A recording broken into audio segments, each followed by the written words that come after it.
morning, folks. This is Darth Ravager 7 coming to you today with another quick review.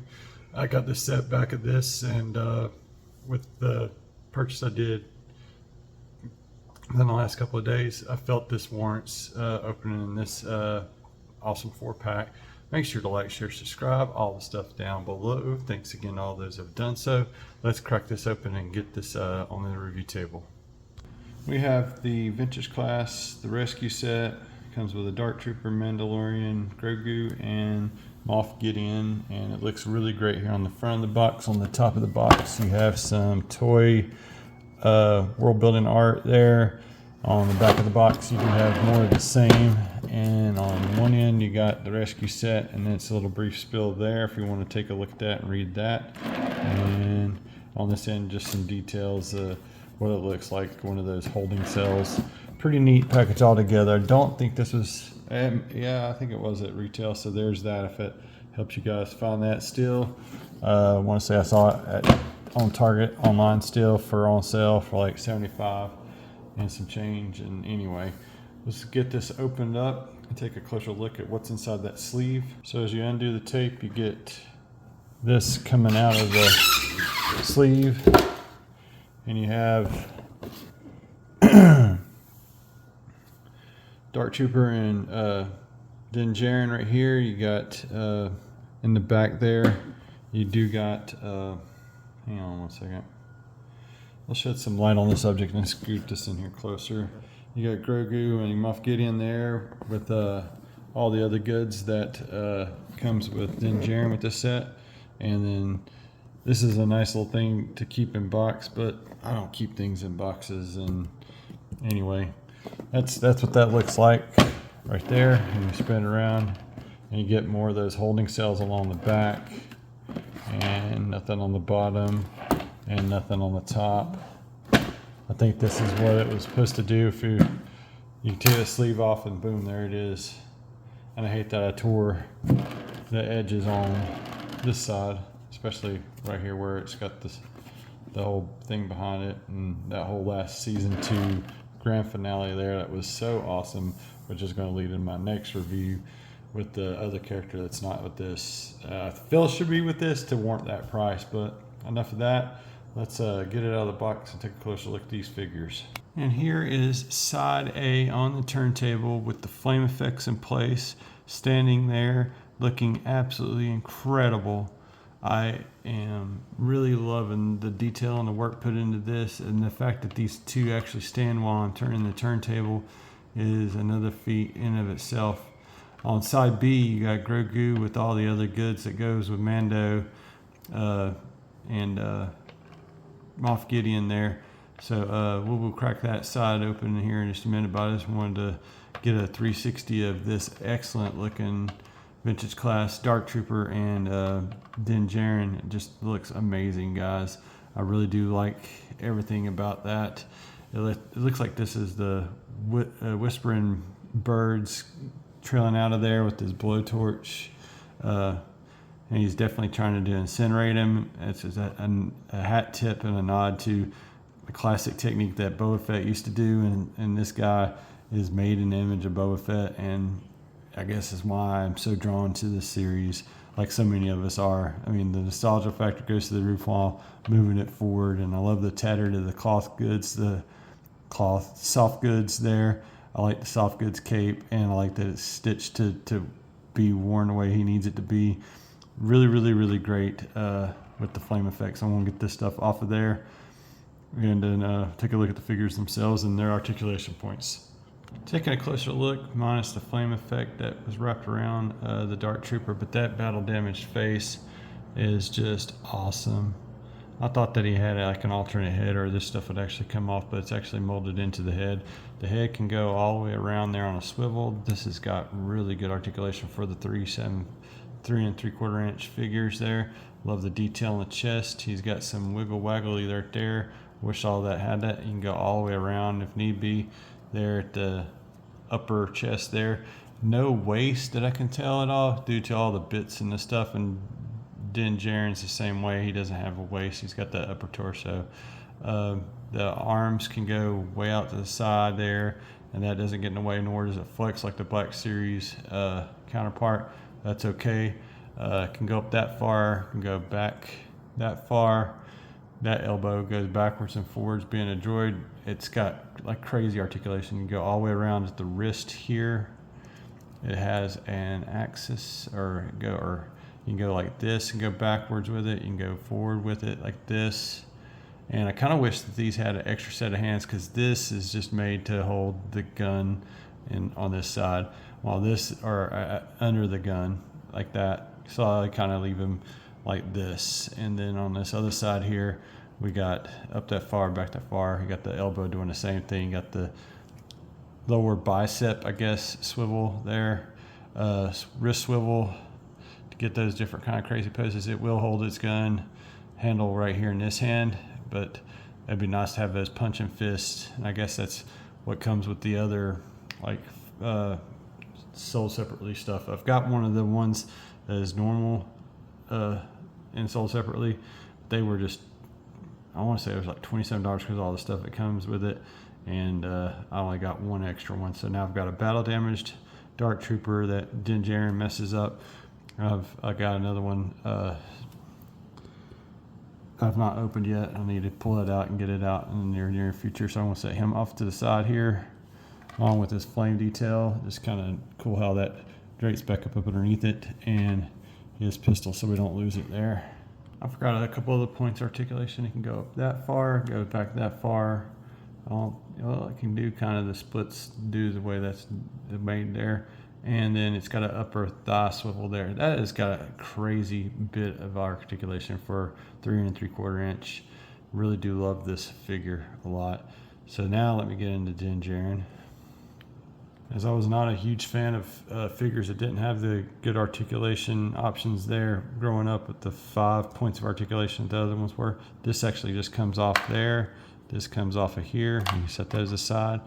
I like that cloth could escape, and it'll slide around and do different ways, especially when we get into the backpack. And then he's got the notches and holes there to do, I think, the spear and the backpack. So there's that. Love the soft goods totally on this. He's got a holster for his pistol there. He's got all the other accessories like built into his gear there. The Beskar looks great. He's got the ram horn signet there. He's got the other piece of Beskar there, and that helmet looks so awesome. He's got the fixed hands, but then on his hands, you got that articulation for wielding the gun and doing the stuff and things. So he can raise up while he's holding it and blast them with the blowtorch. Or the Whispering Birds is actually on right here at the end of this, but I guess that is the missile subset there. And those shoulders can go not too far to the Beskar, but it can go all the way around right there. It's got no upper bicep. Nope, it's there. It's just, oh, maybe not. No upper. I thought it would have. It's got it at the elbow, just like the Dark Trooper does. It's at the elbow, so you got that rotation there. It's kind of neat how they get that going on there. This one has all the way around the wrist. And then, man, that's just really tight due to the way that this is made here. So some limitations, not totally perfect, but it's still really great for the 3 3/4 pistol thing there on the side. It's got that articulation there at the waist and bend and rock how you need it to do. It looks like it would have that waist, but this kind of keeps it from doing that since it's built into it. The detail on the back side is excellent. Love the wrinkles and all the other. This thing is just awesome. The legs, it's really kind of crazy because this is in the way hindering it, but you can get it out to the full splits if you need to be. It's got that upper thigh swivel though that I can't never. There it is. There's upper thigh. You get the knee. And it's got the lower boot swivel at the knee, at the upper part of the knee there, and then shin. And then you got ankle rocker. You got that far forward, that far down, so you can get those flight poses as you need to be. and just awesome. It's got places for the stands, and I'm probably going to get some because I do want this displayed, and standing it can be a little problematic, but I mean it can be done with a little bit of effort there. So we're going to get side B of the rescue set open. It's got Grogu and the other accessories that go with him. And thanks again for sticking with me this long. I'll try to make this a little bit quicker once we get Grogu and Moff Gideon out.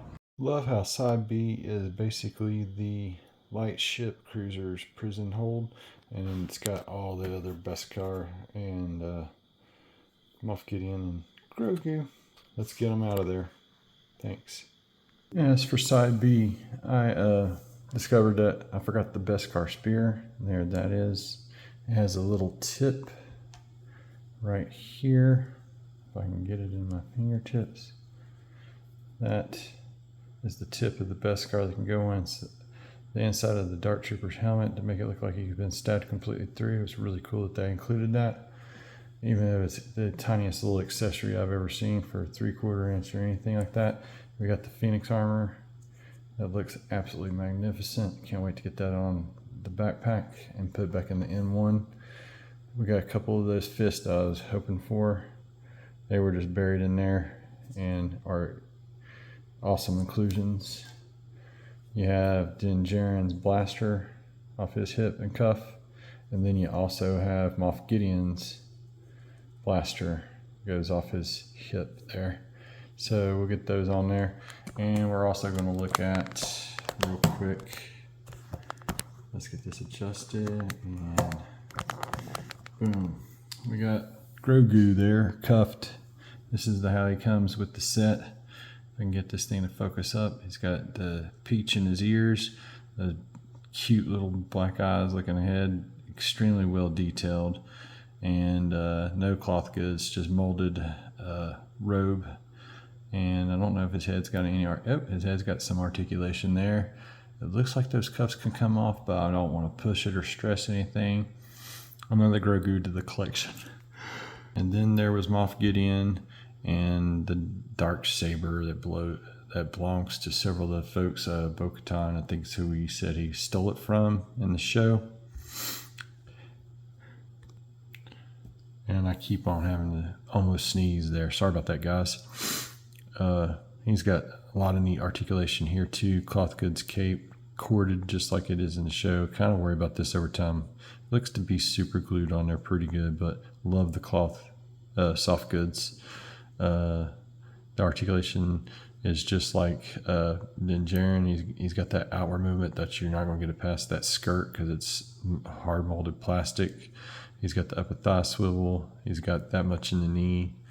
That knee swivel just below the knee there. Sorry about that. He's got that much in the boot. Can go down that much. And I'm kind of wondering how long it's going to be before we see the Beskar up version of him. Kind of wonder if that's Beskar, but it also reminds me of Vader's chest plate minus all the other electronics, but he's got his own little set of electronics. And then this thing keeps going out of focus. Nice face sculpt. Looks just like Mr. Esposito of The Boys and of Mandalorian, Moff Gideon. I mean, just awesome actor over the years. He has some shoulder armor that does tend to get in the way there, but he can go back so far. The darksaber falls out of his hand. You can go out that far and get a good T-pose if you need to be doing a T-pose with him. I don't see him doing that a whole lot in the show. Elbow swivel with the elbow joint there. Wrist swivel and some extremely awesome positioning on there where you can get whatever kind of pose you want with the pistol and the darksaber. It's awesome. You get that backside, boom, boom, that kind of thing. And the mid-cut swivel to get those other dynamic poses all the way around the head there. He can look up pretty far. He can look down pretty far. Really, really awesome bat of the bone. Moff Gideon in hand. So let's get him all outfitted up. There's his pistol in its holster there, and we'll get the saber back in his hand. In the show, Moff Gideon seems to wield that Darksaber a great deal easier than Jaren ever had any kind of luck wielding it. I love the detail on that to make it look like it's jumping right out of the hilt there, and you can hear it hum from the show. Really, really, really an awesome spectacle of a figure there for the vintage class. And I'm going to get Din Djarin and the Dark Trooper in here together in a moment. And here's all four on the turntable, looking awesome, all battle damaged up and what have you. Beskar speared through the head, just looking amazing there. I'll zoom in on that just for a moment, let you see that you got the tip of it coming up through his helmet there. And I really do like this set. I mean, this thing has been a lot of fun to pose and get set up to get the review going. Highly detailed, highly articulated greatness. Man, I just can't believe I finally opened this set, and got the cloth good capes, got the extra details and the bits and the stuff, and this is just really, truly, truly a nice set. Open this guy up so I'd have a figure off card that can go inside of the N1 that I got just recently, and can't wait to see where the future of this franchise goes. And the Dark Trooper is really, really awesome. I've got a standard one without the head damage somewhere in my stuff downstairs, and I'll have to go back through there and get it dug out and review it in the near future. But I highly recommend this set if you're a fan of the show and series. Highly articulated figures, these three are. And he's just like a spec, another accessory, but I mean, it is a really, really nice Grogu too. Those outreached arms just, you know, save me. And you got a good villain with a beast of a figure there. And then, so the next one of these I hope to get on the turntable is the Luke Skywalker from that Sky Cruiser scene. It would probably be the next one I get to help put my little diorama for that rescue scene, and have Luke busting this guy up, and or have him, you know, picking up, and I'll edit the stuff and hopefully have some good photography of him crushing the Dark Troopers. But that's about going to do it for the rescue set. If you can get a hold of one of these and you're a fan, I highly recommend. Thanks again for watching my channel, guys. Make sure to like, share, subscribe, all the stuff down below. And I want to say thank you again to all my subscribers. I hope y'all are having an awesome week so far. We're up to Wednesday. Have a good rest of your week. May the force be with you guys always.